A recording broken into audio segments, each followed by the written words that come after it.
Hey, we can choose a camera based on its quality, what kind of pictures it takes. But I'm increasingly choosing my gear based on their emotional merits. How do they make me feel? It's a bit like owning a vintage car. I don't know if you ever did, but you know, it's a totally different value proposition than owning a daily driver. When you buy a daily driver that needs to get you from A to B, you look at things like quality, you know, maybe fuel consumption, fit and finish. You may even look at the resale value. But if you buy a vintage car, if you own a vintage car, it's all about how does it make you feel? Do you enjoy driving it? You know, is it an occasion to take it out from the garage on a summer day and drive it on the streets? A friend of mine, Mikko Lehtonen, the other week, he said that a Kiev 60 is a feel-good camera. And that sort of triggered me to make this video, because like a vintage car, this really is a feel-good thingy. You can't really justify using it. I mean, it's heavy. It's made of some kind of a metal that is as heavy as steel, but as soft as plastic.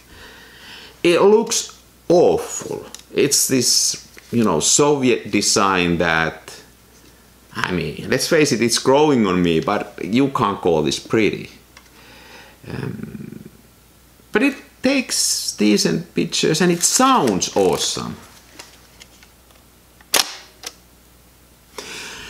So if nothing goes wrong, it's an okay camera, and then for me it's gotten a little bit out of hand, because it is a genuine 6x6 medium format camera system. So I started to accumulate all kind of stuff.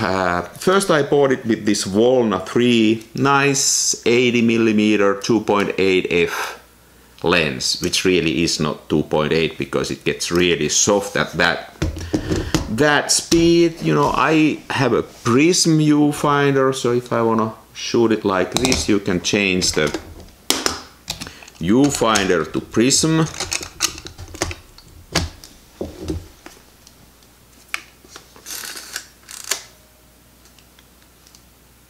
By the way, this is a good example of this.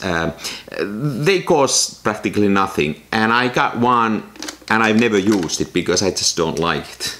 I much rather use this kind of a chimney viewfinder because it makes me feel better. Also with eyeglasses, nothing beats this viewfinder, right? It's the best invention when it comes to viewfinders.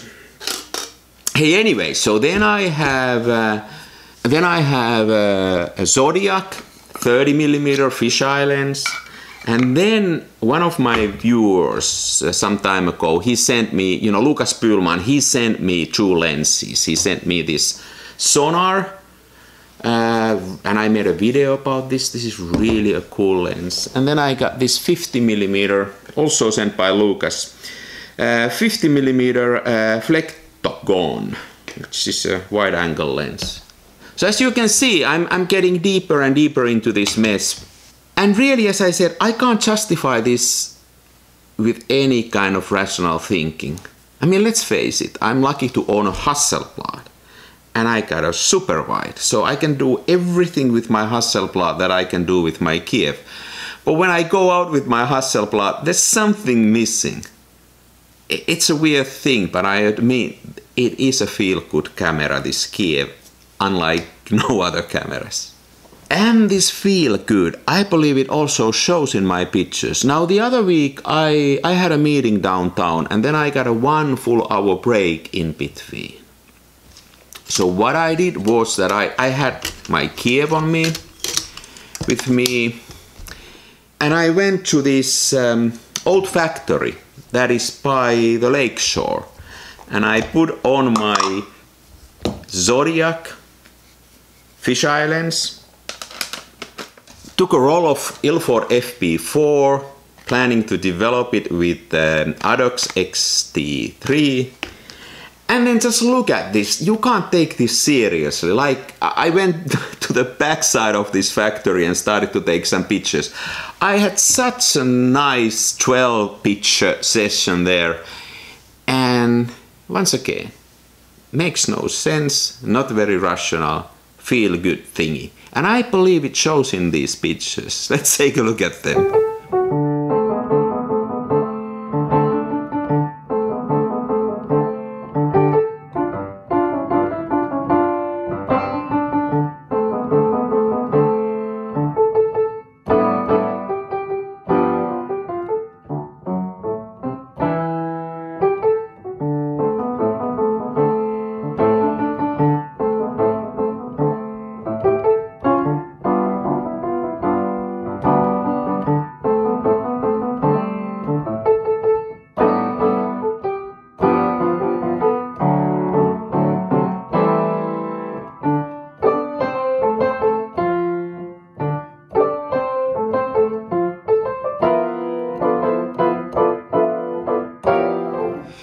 Hey, but like old British cars, these have their issues. So the typical two things are, first, uneven frames. Like you get overlapping frames on your film. I'm lucky with mine. It's spot on and I get, you know, films like this.